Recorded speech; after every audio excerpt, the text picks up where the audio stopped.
Hi friends, మీకు travelling అంటే ఇష్టమని ఎవరైనా మిమ్మల్ని అడిగితే తప్పకుండా ఇష్టమే అని చెప్తారు.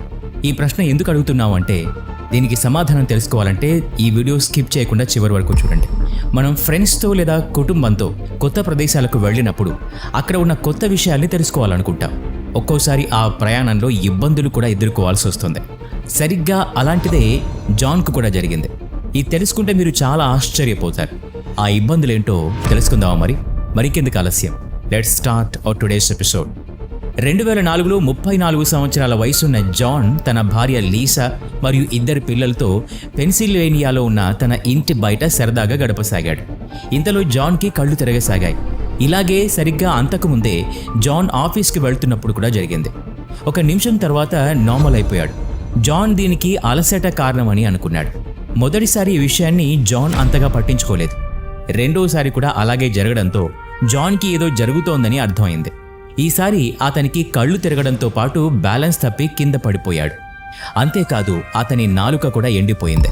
ఇంత జరుగుతున్నా కూడా జాన్ మరియు లీసా దానికి కారణం ఏదైనా అజీర్ణం సమస్యేమో అనుకున్నారు. అందుకని డాక్టర్ దగ్గరికి వెళ్లకుండా జాన్ సొంత వైద్యం చేసుకున్నాడు. 1 వారం గడిచినా కూడా అతని ఆరోగ్యం బాగుపడలేదు. అంతేకాకుండా అతని ఆరోగ్యం ఇంకా పాడైపోయింది. అతను తన కాళ్ల మీద తాను నిలబడలేని పరిస్థితి వచ్చేసింది.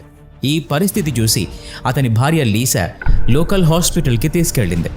అక్కడి డాక్టర్స్ చెకప్ చేసి ఇది ఇన్నర్ ఇయర్లో ఏదొక ఇన్ఫెక్షన్లా అనిపిస్తోందని చెప్పారు. డాక్టర్స్ అతనికి మందులు ఇచ్చి వారం బెడ్ రెస్ట్ తీసుకోమన్నారు. వారం తర్వాత జాన్ పరిస్థితిలో ఎలాంటి మార్పు రాలేదు. అతనికి కళ్ళు తిరగడం తగ్గకపోగా గుండె కొట్టుకోవడం ఎక్కువ అవడంతో జాన్కు ఇది నార్మల్ ఇన్ఫెక్షన్ కాదని అర్థమైంది. ఈసారి అతని భార్య ఒక ప్రసిద్ధ హాస్పిటల్కి తీసుకెళ్ళింది.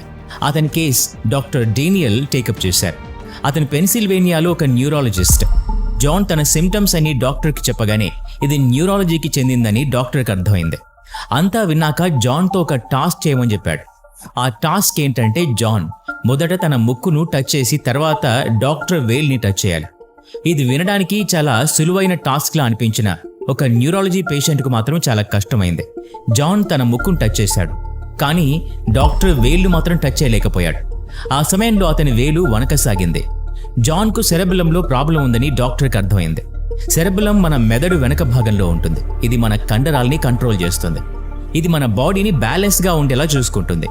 ఈ సమస్య కారణంగానే జాన్ బాడీ బ్యాలెన్స్ తప్పుతోందని, అందుకని డాక్టర్స్ జాన్కు సిటీ స్కాన్ చేయాలనుకున్నారు. సిటీ స్కాన్ తర్వాత మెదడులో సెరెబెలం ప్రాంతంలో ఒక పెద్ద వాల్నట్ లాంటి పదార్థం కనిపించింది. డాక్టర్ డేనియల్ జాన్కు బ్రెయిన్లో ట్యూమర్ ఉందనుకున్నాడు. ఆ మిస్టీరియస్ పదార్థాన్ని తెలుసుకోవడానికి అతనికి బయోప్సీ చేయాలనుకున్నాడు. బయోప్సీ కోసం స్కల్ని ఓపెన్ చేసి ఆ మిస్టీరియస్ పదార్థం నుంచి శాంపుల్ తీసుకుంటారు. దాన్ని పరిశీలించి అసలు ఆ స్ట్రక్చర్ ఏమిటి అనేది తెలుసుకుంటారు. ఎందుకంటే అసలు రోగం ఏమిటో తెలుసుకోకుండా చికిత్స ఎలా చేస్తారు? అందుకని డాక్టర్ డేనియల్ జాన్ నుండి ఆ మిస్టీరియస్ మెటీరియల్ శాంపుల్ని తీసుకున్నాడు. దాన్ని ప్యాథాలజీ ల్యాబ్కి పంపించాడు. ప్యాథాలజీ ల్యాబ్లో దాన్ని పరిశీలించగా అది వాళ్ళని చాలా ఆశ్చర్యానికి గురి చేస్తుంది. డాక్టర్ డేనియల్ దేన్నైతే ట్యూమర్ అని అనుకుంటున్నాడో నిజానికి అదొక పారాసైట్, అంటే పరాన్నజీవి.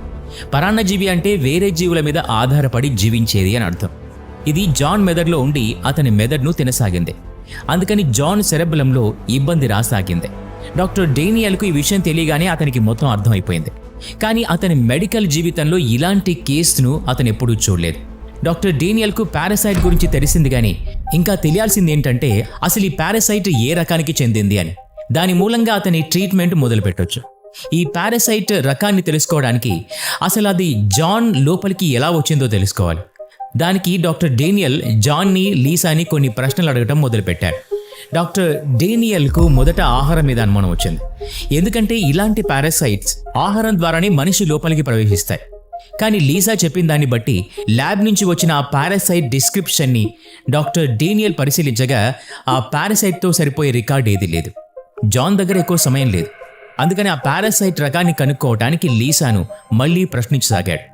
అతను లీసాని ఈ మధ్య కాలంలో విదేశాలకు వెళ్లారా అని అడగా లీసా 6 సంవత్సరాల క్రితం తమ పిల్లలతో ఈస్ట్ ఆఫ్రికాకు సెలవులు గడపడానికి వెళ్ళినట్టు చెప్పింది. అక్కడ 1 వారం సెలవులు గడిపే సమయంలో తను విక్టోరియా సరస్సులో స్విమ్మింగ్ కూడా చేసినట్టు చెప్పాడు. ఈ సమాచారాన్ని అంతా సేకరించిన తర్వాత డాక్టర్ డేనియల్ ఇంకొకసారి పరిశీలనకు పంపించగా ఈ పారాసైట్ స్కిస్టోసోమియాసిస్ అని తెలిసిందే. ఈ పారాసైట్ మామూలుగా ఏషియా, సౌత్ అమెరికా, ఆఫ్రికా మంచినీటి సరస్సులో కనబడుతుంది. ఇది మామూలుగా సంక్రమించిన వ్యక్తి మలం ద్వారా వాతావరణంలో కలిసిపోతుంది. ఇది మంచి నీటిలోకి రాగానే విరిగి లార్వాలాగా మారిపోతుంది. ఇప్పుడు ఇది పెరగడానికి ఒక హోస్ట్ అవసరం. దీనికోసం ఎక్కువగా ఇవి స్నేల్స్ను ఉపయోగించుకుంటాయి. ఇవి స్నేల్స్ కళ్ళ ద్వారా వాటి లోపలికి వెళ్ళి అభివృద్ధి చెందుతాయి. ఇవి ఒకసారి కాస్త పెరిగిన తర్వాత తిరిగి నీళ్లలోకి వస్తాయి. తిరిగి డెవలప్మెంట్ కోసం ఇంకొక హోస్ట్ కోసం చూస్తాయి. ఇలాంటి సమయంలో ఎవరైనా మనిషి నీళ్లలోకి వచ్చినప్పుడు అతని నుండి వచ్చిన ఫట్టి యాసిడ్ వాసనకు అవి తమ మైక్రో తోకల సహాయంతో ఈదుతూ తమ హోస్ట్ వైపుకు వెళ్తాయి. హోస్ట్ సంపర్కంలోకి రాగానే 3 వేరువేరుగా పెనెట్రేట్ అవుతాయి. మొదట స్కిన్తో టచ్లోకి వస్తాయి. తర్వాత పెనెట్రేషన్ కోసం సరైన భాగాన్ని ఎంచుకుంటాయి.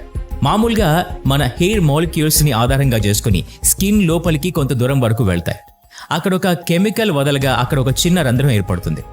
అందులో నుండి ఈ పారాసైట్ మనిషి శరీరంలోకి ప్రవేశిస్తుంది. మనిషి శరీరంలోకి వెళ్ళిన తర్వాత దీని లార్వా బ్లడ్ వెసెల్స్ ద్వారా లివర్ వరకు వెళ్తుంది. అక్కడే ఇది తన అడల్ట్ వోమ్ రూపంలోకి డెవలప్ చేసుకుంటుంది. ఇది జరగగానే ఇది లివర్ బయటకు వచ్చి తన పునరుత్పత్తిని ప్రారంభిస్తుంది. ఆడ పారాసైట్ తన గుడ్లను బ్లడ్ వెసెల్లో వదిలేస్తుంది. ఆ తర్వాత ఇవి మలంలోకి వెళ్ళి బయటకు వెళ్తాయి. తిరిగి మళ్ళీ అది ప్రాసెస్ మొదలవుతుంది.